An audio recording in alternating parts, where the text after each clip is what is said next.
افغانستان ته د پاکستان د بهرنیو چارو وزیر شاه محمود قریشي او د پاکستان د استخباراتي ادارې پخوانی مشر فیض حمید راتللو سره هممهاله د تورخم دروازه د عامو خلکو د تګ او راتګ لپاره خلاصه شوه.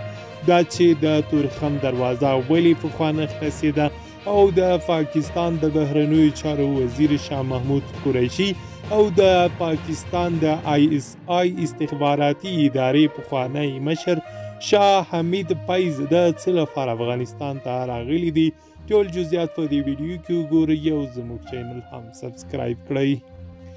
نن پنجشنبه د تورخم دروازه هغه مهال خلاصه شوه کله چې د پاکستان د بهرنیو چارو وزیر او د پاکستان د ISI استخباراتي ادارې مشر فیض حمید کابل ته راغلل. د تورخم لاره د عامو خلکو د تګ راتګ لپاره خلاصه شوه.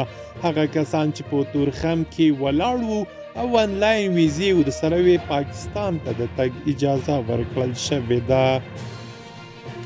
د پاکستان د بهرنیو چارو وزیر شاه محمود قریشي نن پنجشنبه د یو لوړپوړي پلاوي په مشرۍ کابل ته راغلی دی. د پاکستان د بهرنیو چارو وزارت نن پنجم اکتوبر 21مه په یوې اعلامیې کې ویلي چې ښاغلی قریشي به د خپل یو ورځني سفر په ترڅ کې د طالبانو د بهرنیو چارو له وزیر امیر خان متقي د طالبانو د موقتي ادارې له چارواکو او یو شمېر نورو افغانانو سره هم وګوري.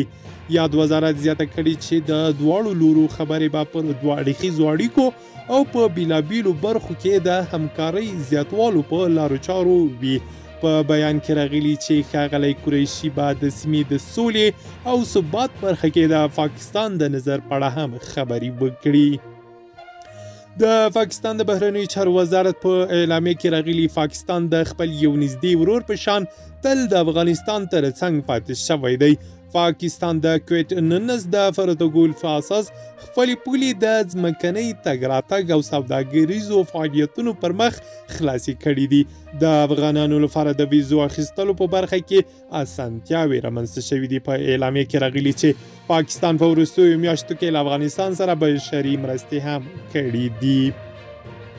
همدارس بیان زیاتوي چې کابل ته د قریشي نننی سفر په دوه اړخیزو اقتصادي او سوداګریزو اړیکو او د خلکو ترمنځ د اړیکو نږدې کولو په برخه کې د پاکستان د دوامداره تګلارې څرګندونه کوي. په افغانستان کې د طالبانو حکومت هم کابل ته د پاکستان د بهرنیو چارو د وزیر شاه محمود قریشي سفر تایید کړی دی.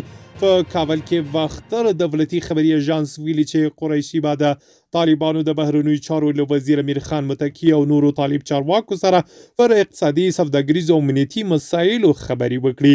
په تیرو شاوخوا 2 میاشتو کې په افغانستان کې د طالبانو تر واک ته رسیدو وروسته د کابل ته د شاه محمود قریشي لومړی سفر دی چې ترسره کوي.